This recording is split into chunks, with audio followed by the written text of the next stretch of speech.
Bonjour, je suis Isabelle Heller, consultante associée à la société NormSpecif. Nous accompagnons les entreprises et autres formes d'organisation au maniement des armes de l'univers normatif pour leur permettre d'anticiper, de gagner du terrain et de sécuriser leur position. Je souhaite justement aujourd'hui vous parler d'un instrument important de l'arsenal de l'intelligence économique. Il s'agit de la normalisation. Comme son nom l'indique, la normalisation produit des normes. Pour les distinguer des normes juridiques d'application obligatoire telles que les lois et les réglementations, on qualifie souvent les normes issues de la normalisation de normes volontaires ou de normes techniques, même si elles ne recouvrent pas toujours des aspects seulement techniques. Sans que vous en ayez nécessairement conscience, les normes sont omniprésentes dans votre vie quotidienne en tant que citoyen et aussi dans le monde professionnel. Je vous cite quelques exemples. Le format des feuilles de papier, A0, A3, A4, etc. Les caractéristiques d'un lit à barreaux pour enfants. L'interface USB. Les normes du transport ferroviaire qui, au niveau européen, concernent presque tous les aspects de l'infrastructure ferroviaire, c'est-à-dire des voies ferrées et du matériel roulant. Elles portent sur la sécurité, l'interopérabilité, les communications, l'efficacité énergétique ou l'ergonomie. Des normes pour la conception des structures des ouvrages de génie civil qui définissent des méthodes de calcul utilisables pour vérifier la stabilité et le dimensionnement. Autre exemple de norme que vous connaissez, le management de la qualité, la norme ISO 9001. Je vous cite quelques exemples de projets en cours en 2022. Conception ergonomique des espaces de travail en bureau. Liège destiné aux produits de bouchage. Méthodologie pour l'évaluation sensorielle par macération. Méthodologie d'évaluation de la cybersécurité des produits de technologie de l'information et de la communication. Exigences générales dans le domaine de la gestion des sites et sols pollués auxquels un prestataire doit satisfaire. Vous voyez donc la diversité des domaines et des types de caractéristiques que couvre la normalisation. Dans ce module, je vous proposerai d'abord une introduction rapide à la normalisation, pour ceux qui connaissent assez peu cet outil, puis nous verrons en quoi la normalisation constitue pleinement une démarche d'intelligence économique. Voici donc pour cette première partie relative à la normalisation et l'intelligence économique, quelques données essentielles relatives à la normalisation. D'abord, je voudrais mentionner quelques titres récents d'actualité. Le premier, Metalskin, une peinture bactéricide à l'origine d'une norme révolutionnaire. Metalskin est une PME du sud de la France qui a innové en incorporant du cuivre réduit en poudre à des résines pour produire une peinture pigmentée bactéricide à utiliser en surface. Ceci au moment de la Covid. La société Metalskin est à l'origine d'une norme française et peut-être bientôt d'une norme internationale définissant une méthode d'évaluation du caractère effectivement bactéricide d'une surface. La conformité à cette norme donne à la société Metalskin une ou deux longueurs d'avance. Deuxième titre, des normes relatives à la surveillance biométrique en cours de développement à l'ITU par des entreprises chinoises. Il s'agit là d'une revue internationale spécialisée qui n'est qu'une simple illustration des nombreuses initiatives de la Chine en matière de normalisation internationale dans les domaines où elle est en pointe, en l'occurrence ici la surveillance biométrique. Le président Xi Jinping affiche l'ambition de faire de la Chine, je cite, une puissance de normalisation au bénéfice de toute la population et de positionnement à l'avant-garde du monde. Troisième titre, Nouveau Monde, la start-up française Artfy crée une norme pour mesurer les ondes émises par les téléphones portables. Cette start-up a développé une technologie brevetée de mesure instantanée des ondes électromagnétiques émises par un smartphone, alors qu'antérieurement, une telle mesure prenait une vingtaine de minutes. Artfy a pu faire évoluer la norme internationale, qui était jusque-là très verrouillée, afin que son innovation puisse être reconnue. Cela permet non seulement à Artfy de s'imposer sur le marché, mais cela permet aussi à tous les autres fabricants ou reconditionneurs, ainsi qu'aux organisations de surveillance institutionnelle, de sécuriser totalement le marché. Qu'est-ce que la normalisation ? Pour répondre à cette question, nous nous référons aux définitions du guide 2 ISO-IEC. La normalisation est définie comme une activité propre à établir face à des problèmes réels ou potentiels, des dispositions destinées à un usage commun et répété, visant à l'obtention du degré optimal d'ordre dans un contexte donné. La norme, en tant que produit de la normalisation, est définie comme étant un document établi par consensus et approuvé par un organisme reconnu qui fournit, pour des usages communs et répétés, des règles, des lignes directrices ou des caractéristiques pour des activités ou leurs résultats, garantissant un niveau d'ordre optimal dans un contexte donné. La norme issue de la normalisation doit être distinguée de la norme juridique, texte d'application obligatoire issu de la législation ou de la réglementation.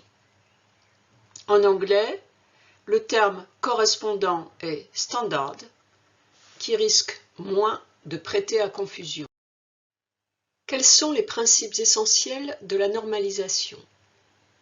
La norme est d'application volontaire, contrairement à la législation et la réglementation, c'est-à-dire contrairement à la norme juridique. La norme est établie dans le cadre d'une concertation ouverte à l'ensemble des parties concernées sur la base du consensus. Cela, contrairement aux standards privés d'une seule entreprise, par exemple Apple, ou décidés par quelques partenaires, par exemple le Li-Fi, qui est un standard privé Wi-Fi qui, pour transmettre l'information, utilise la lumière à la place des ondes radio. L'organisation des structures de normalisation est le résultat de l'histoire de l'ère industrielle.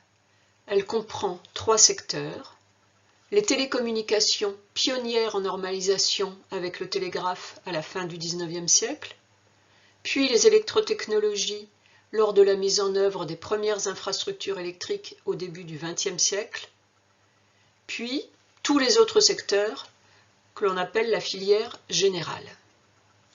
Nous avons par ailleurs le niveau national, le niveau européen qui a engagé le développement de son système de normalisation en appui au marché unique, ainsi que le niveau international.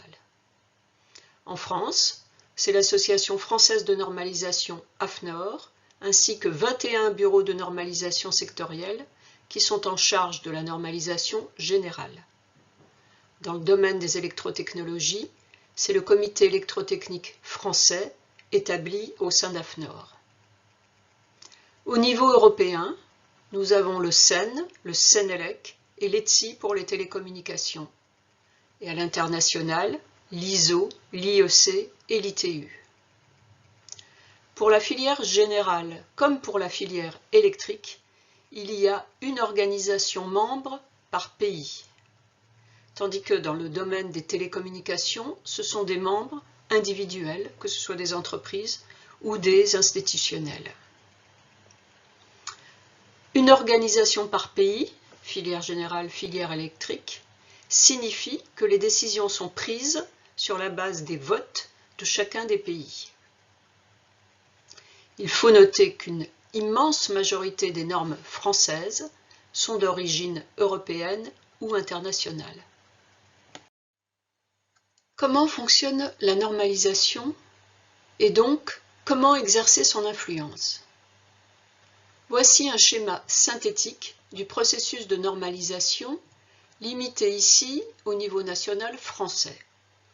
Je n'entrerai pas dans les détails. S'affichent sous vos yeux les différentes étapes depuis l'émergence d'un nouveau sujet jusqu'à la publication de la norme. Le travail de normalisation est effectué dans le cadre d'une commission de normalisation. Comment puis-je exercer mon influence? Je peux proposer un nouveau sujet pour une nouvelle norme. Je peux participer à la décision de traiter ou non un tel sujet. Je peux participer au groupe de travail en charge de la rédaction du projet de norme qui doit faire l'objet du consensus. En tant que membre de la commission de normalisation, je peux participer également sur la base du consensus à la revue du projet de norme. Je peux aussi me contenter de donner mon avis lors de l'enquête publique. Et enfin, toujours en tant que membre de la commission de normalisation, je peux participer à la finalisation de la norme en prenant en compte les résultats de l'enquête publique. Si de plus je préside une commission de normalisation, je peux habilement orienter les travaux. Il faut savoir qu'en moyenne, le développement d'une norme dure de 18 à 36 mois et que les normes sont révisées périodiquement, environ tous les 5 ans. Je ne vais pas développer ici les processus au niveau européen et au niveau international qui, bien entendu, sont un peu plus complexes. Vous aurez donc compris que la maîtrise de la normalisation permet une influence significative. Nous aborderons à nouveau cette question de l'influence dans la deuxième partie de cet exposé. Cette deuxième partie a pour objet de mettre en évidence le fait que la normalisation constitue pleinement une démarche d'intelligence économique. Pour cela, nous allons reprendre chacun des 5 piliers de l'intelligence économique qui vous ont été présentés par Bernard Besson: l'intelligence collective, l'intelligence des risques, l'influence et le lobbying, l'intelligence inventive et l'éthique et la déontologie. Comment la participation aux travaux de normalisation alimente-t-elle l'intelligence collective? Pour le volet mémoire de l'intelligence collective, la participation à la normalisation permet un recueil d'informations extrêmement riche, que ce soit au cours des réunions et aussi en marge de celles-ci lorsque, bien sûr, elles ont lieu en présentiel. Bien entendu, le niveau international ou le niveau européen est particulièrement intéressant. Vous prenez connaissance, ou parfois vous les devinez, de nouveautés technologiques, d'informations relatives au marché. Vous pouvez évaluer le positionnement des différents acteurs sur la chaîne de valeur, ainsi que leur niveau de maîtrise des sujets. Vous pouvez aussi clarifier ou même confirmer des intentions que vous soupçonniez. Pour ce qui concerne le volet réseau, bien entendu, les liens que vous établissez lors des travaux de normalisation sont cruciaux. Vous nouez des relations personnelles avec certains participants, qu'ils soient concurrents, clients ou fournisseurs potentiels, et cela surtout en dehors des réunions formelles. Vous établissez également des liens privilégiés en raison de convergence d'intérêts. Du point de vue du travail normatif lui-même, le groupe de travail, ou le comité technique européen ou international, ou la commission de normalisation française, constituent en eux-mêmes des systèmes d'intelligence collective. Le volet analyse est, lui, alimenté de 2 façons. Vous voyez votre niveau d'expertise élevé par les échanges avec vos homologues. Par ailleurs, pour ce qui concerne la norme elle-même, vous pouvez vous approprier pleinement son contenu, puisque vous connaissez les intentions, les motivations de l'articulation de certains éléments entre eux, ainsi que l'interprétation exacte des parties de texte qui pourraient être ambiguës, volontairement ou non d'ailleurs. La maîtrise des 3 volets que nous venons de traiter est fondamentale. Lorsque votre entreprise ou votre organisation mandate un expert, c'est le terme utilisé pour les participants aux travaux de normalisation, le responsable ne va ou ne doit pas choisir n'importe qui. De plus, il va définir le mandat de l'expert, lui demander de faire un reporting. Intégrer la normalisation dans les activités de l'entreprise permet d'établir toutes les connexions utiles pour tirer tous les bénéfices de la participation aux travaux normatifs, que ce soit sur le plan technique, ce qui est généralement bien pris en compte, mais également sur le plan stratégique, commercial, sur le plan de la propriété intellectuelle, ainsi que sur le plan des liens avec la réglementation. Ainsi, nous voyons que la normalisation, véritable outil de veille, alimente l'intelligence collective.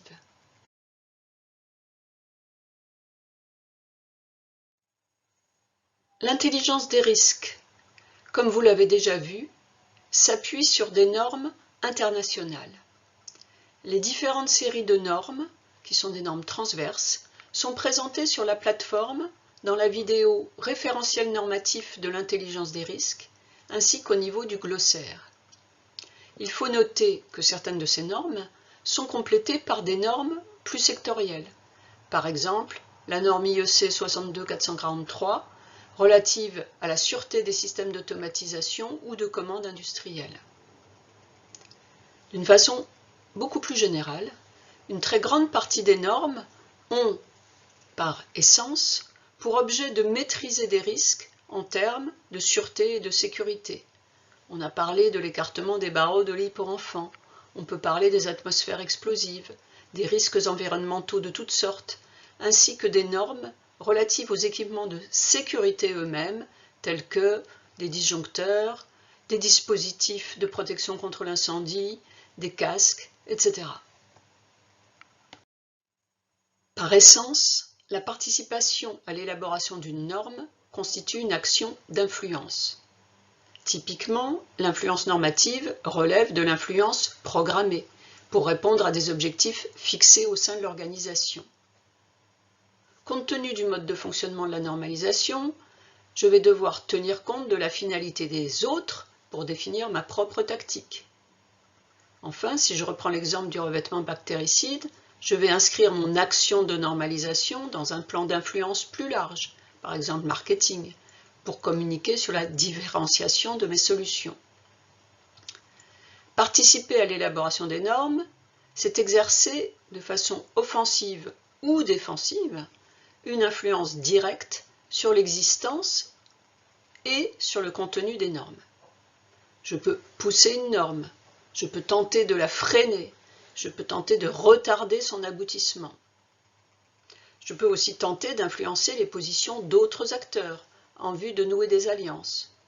Par exemple, je propose à la délégation d'un autre pays de soutenir les propositions de ma délégation sur une norme et ma délégation soutiendra la candidature de l'autre pays à un poste à responsabilité. Lorsque la norme, qui selon le Conseil d'État est un élément de droit souple, vient en appui des politiques publiques, voire même de la réglementation, la participation aux travaux de normalisation complète le lobbying. Certains ont encore en mémoire la bataille de la norme du type de prise de recharge des véhicules électriques auprès de la Commission européenne, gagnée par les Allemands qui avaient su se mettre en ordre de marche alors que la filière française avait eu beaucoup de mal à parler d'une seule voix. On voit que la participation aux travaux de normalisation est à la norme ce que le lobbying est à la loi ou à la réglementation, mais avec une marge de manœuvre beaucoup plus importante. Nous avons vu que nous pouvions proposer un nouveau sujet, que nous pouvions influer sur le contenu de façon importante. L'influence sur le contenu de la norme, ainsi que sur les instruments connexes tels que la certification ou la labellisation, apporte un avantage concurrentiel ainsi qu'un gage de crédibilité. Comme je l'ai dit en introduction, un pays ou une région peut utiliser la normalisation comme un outil géopolitique. C'est en particulier ce que fait la Chine. Le commissaire Thierry Breton a insisté dans sa conférence de presse de février 2022 sur le rôle majeur de la normalisation européenne pour répondre aux enjeux européens et aussi pour amplifier son influence à l'international. La normalisation est donc un outil d'influence majeur pour une entreprise ou toute autre organisation, pour une filière, pour un pays ou pour une région. Au-delà du rôle direct de promotion d'une innovation dans la norme, ce qui relève de l'influence, la participation aux travaux de normalisation peut favoriser l'intelligence inventive. Elle permet d'accéder, parfois de les décoder, à des informations issues des innovations des autres, d'entendre des idées nouvelles provenant d'autres acteurs, dont de nouveaux entrants, d'être confronté à d'autres modes de raisonnement, à d'autres cultures, de tester des idées en dehors de son environnement habituel, de participer à des nouvelles réflexions et d'identifier des partenaires potentiels. Ainsi, mandater des personnes pour participer à la normalisation permet de leur offrir une ouverture large sur l'extérieur et aussi, ce qui est important, de les motiver.